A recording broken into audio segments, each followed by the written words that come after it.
Buenos días, mi nombre es Raimundo Suárez Cano y les voy a hablar de la presentación de las vacunas, el tema uno y el tema 3. Una vacuna es cualquier sustancia que estimula el sistema inmunológico para crear defensas en contra de algo. Generalmente, una vacuna está hecha de bacterias, virus o alguno de sus componentes. Existen varios tipos de vacunas. Vacunas con virus vivos, utilización de virus vivos no humanos para lograr una protección contra un virus humano relacionado, vacunas con virus atenuados, virus o microorganismos vivos cultivados en condiciones que eliminan su virulencia en su hospedador original, vacunas inactivadas, el virus o microorganismo infeccioso patógeno se convierte en no patógeno mediante un método tal como un tratamiento térmico o químico, vacunas de subunidad, componentes purificados de virus o bacterias, los toxoides, compuestos tóxicos inactivados procedentes de microorganismos que provocan una enfermedad, vacunas conjugadas, unión de las membranas externas de la bacteria con proteínas para aumentar la inmunogenicidad. El control vacunal es el que garantiza la calidad y la seguridad de las vacunas desde las etapas de desarrollo que incluyen los métodos tales como la producción de la vacuna, el control de la distribución y el uso de la vacuna, donde se llevan a cabo estas vacunas y las adecuadas prácticas de inmunización. Esto se le puede dar el fracaso vacunal. De esto depende. Ninguna vacuna ofrece pues protección al 100%. Esto dependerá de factores tales como el individuo, el ambiente y los patógenos. Las causas de este tipo podrían ser por falta de seroconversión inicial a la vacuna, que se haya vacunado en el momento correcto, si la vacuna era adecuada o si se sigue correctamente la pauta vacunal. También la dosis y la vía correcta de administración tiene mucho que ver y también la que la vacuna esté muy bien conservada.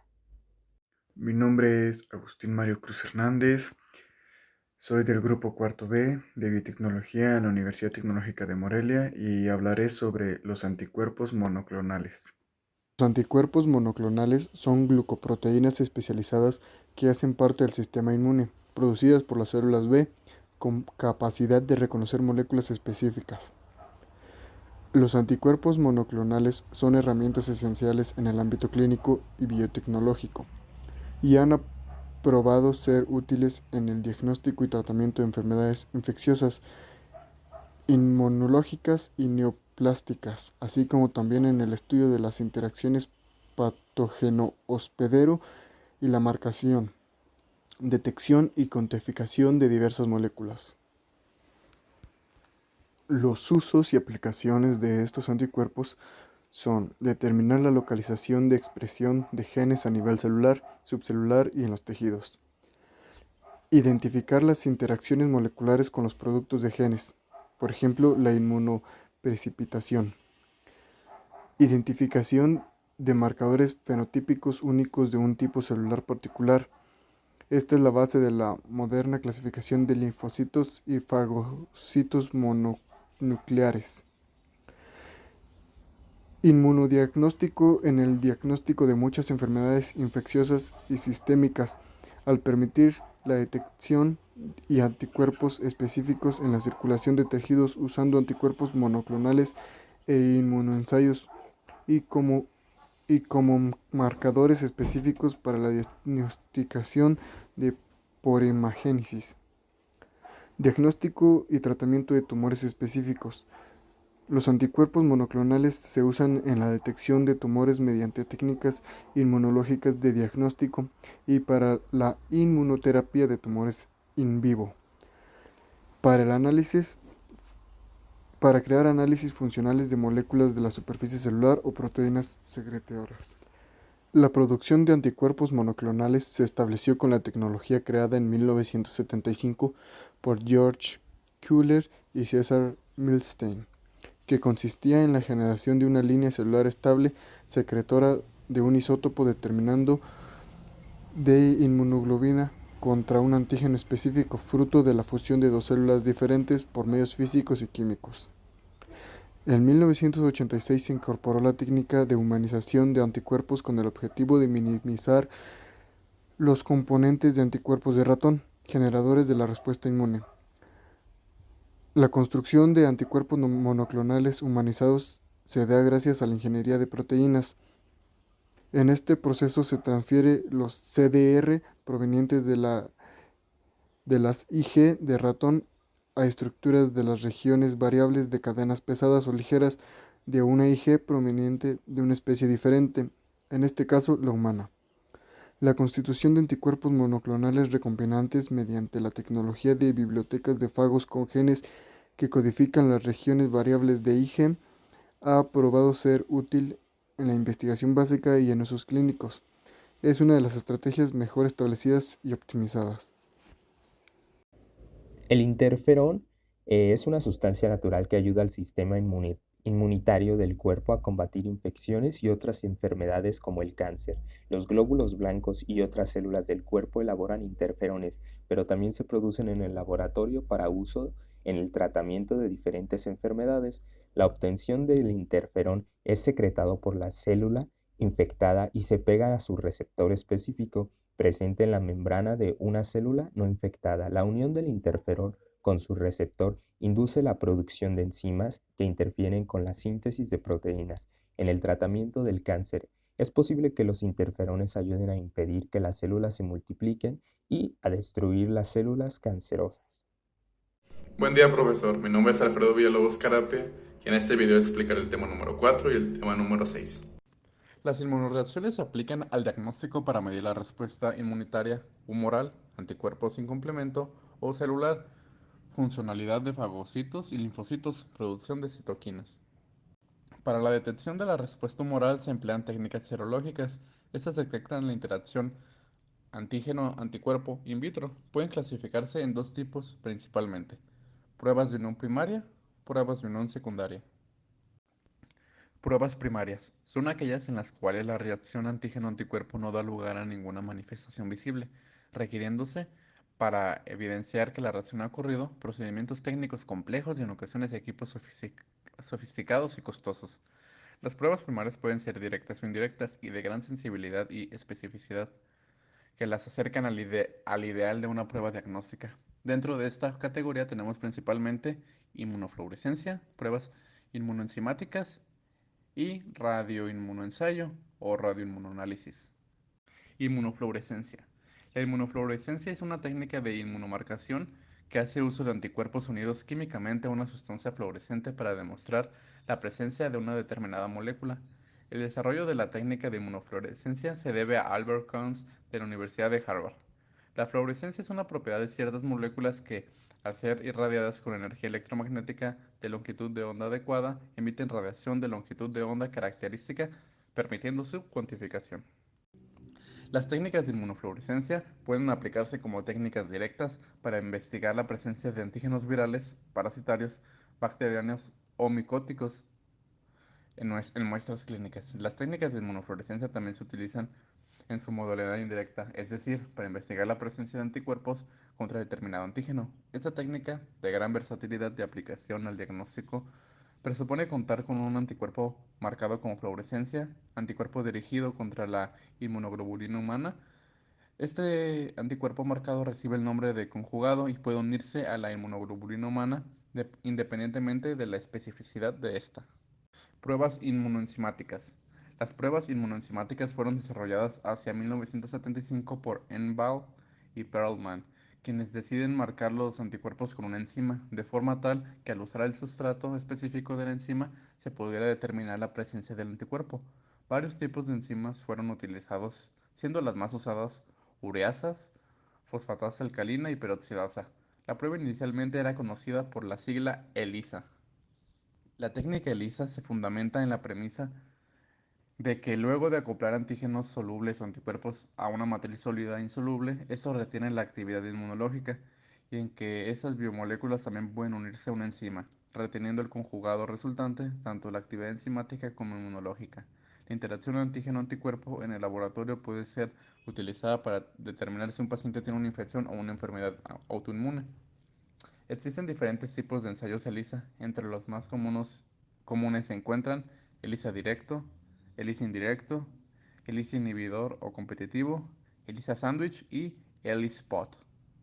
Radioinmunoanálisis, o también conocido como radioinmunoensayo, se basa en la competencia que se establece para unirse anticuerpos específicos entre la sustancia a cuantificar y cantidades conocidas de la misma sustancia marcada con un isótopo. Al establecerse esta competición, resulta que a mayor cantidad de sustancia a cuantificar, menor será la cantidad de sustancia radioactiva que se une al anticuerpo y viceversa. Casi todas las moléculas pueden ser antígenas, y esto se usa para que los anticuerpos puedan unirse a esta molécula y marcarla radioactivamente.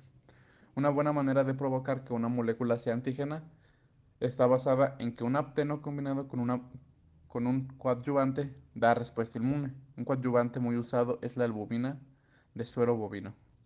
Pruebas de precipitación. Las pruebas de precipitación constituyen una de las pruebas secundarias más versátiles.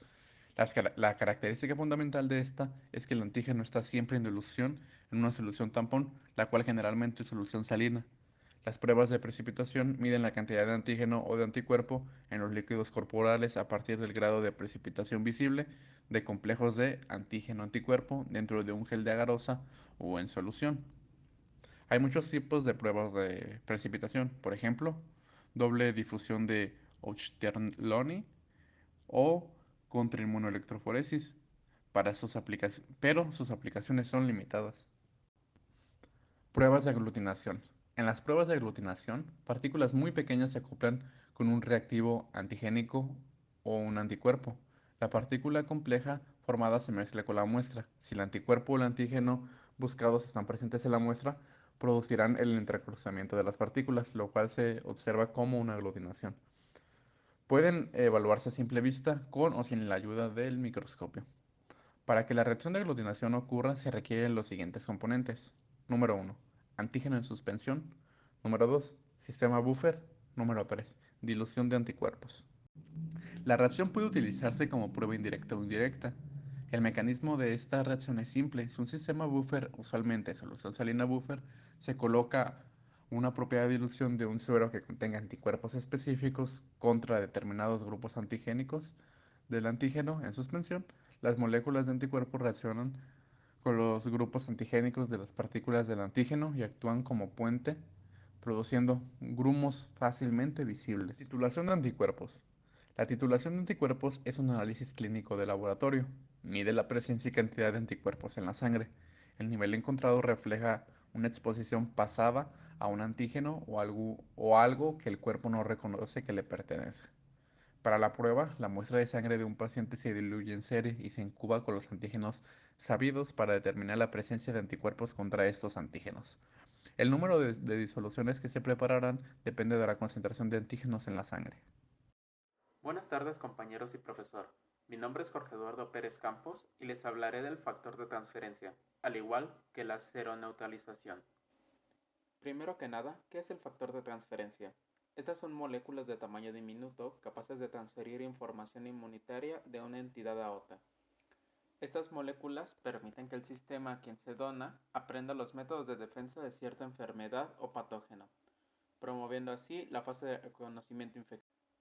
Para obtener estas moléculas se requiere de un extracto dializable de leucocitos. El factor, al ser mensajero peptídico producidos por linfocitos T, y puesto que transfieren conocimiento de defensa inmunitaria, se puede aplicar como tratamiento terapéutico para tratar enfermedades o patógenos, tales como el cáncer, la tuberculosis o la esclerosis múltiple, por mencionar algunas. Todo esto gracias a las propiedades que el factor de transferencia contiene, siendo un promotor para los linfocitos B y linfocitos T. Esto brindando una mejoría clínica a pacientes que son suministrados con el factor de transferencia, al igual que estos factores se purifican a partir de las células sanguíneas mediante desintegración o ruptura de los leucocitos y filtrando las moléculas menores para evitar el paso de contaminantes y patógenos.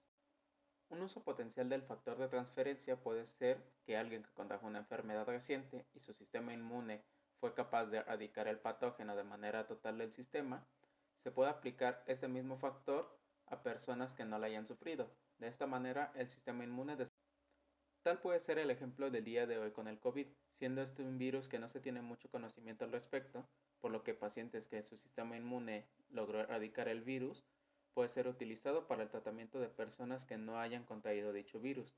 creando una especie de vacuna, pero sin llegar al riesgo de que el virus atenuado se mantenga en el organismo o de que el cuerpo no lo asimile, puesto que son células inmunológicas las que se están utilizando en este proceso. La seroneutralización es una técnica que consiste en una prueba a punto final. Esta permite identificar y cuantificar la capacidad de los anticuerpos séricos para inhibir o neutralizar el efecto citopático de una cepa. Estos anticuerpos son responsables del efecto protector del suero, además de que están dirigidos contra determinados antigénicos específicos. La técnica de transferencia, blotting, se basa en el mismo fundamento que la autorradiografía y permite identificar la presencia de una banda concreta en un gel de electroforesis, bien sea de proteínas o de ácidos nucleicos. Si se trata de proteínas, la técnica se llama Western blot. Si se trata de DNA, la técnica se llama Southern blot. Si se trata de RNA, la técnica se llama Northern blot. Western blot es una técnica analítica usada en biología celular y molecular para identificar proteínas específicas en una mezcla compleja de proteínas, tal como la que se presenta en extractos celulares o de tejidos. La técnica utiliza tres etapas para lograr esto: separación por tamaño, transferencia a un soporte sólido y, finalmente, visualización mediante la marcación de proteínas con el uso de anticuerpos primarios o secundarios apropiados. Southern blot es un método de biología molecular que permite detectar la presencia de una secuencia de ADN concreta en una mezcla compleja de este ácido nucleico. Para ello, emplea la técnica de electroforesis en gel de agarose con el fin de separar los fragmentos de ADN de acuerdo a su longitud y después una transferencia a una membrana en la cual se efectúa la hibridación de la sonda. El Soderblot es una técnica que puede proveer información que puede ser usada para el diagnóstico molecular de algunas enfermedades génicas. Y por último, Northern blot. Es una técnica de detección de moléculas de ácido ribonucleico, ARN, de una secuencia dada dentro de una mezcla compleja. Por ejemplo, un ARN mensajero para un péptido dado en una muestra de ARN total. Para ello se toma la mezcla de ARN y se somete a una electroforesis en gel a fin de separar los fragmentos de acuerdo a su tamaño. Tras esto, se transfiere el contenido del gel, ya resuelto, a una membrana cargada positivamente en la cual se efectúa la hibridación de una sonda molecular marcada radioactiva o químicamente.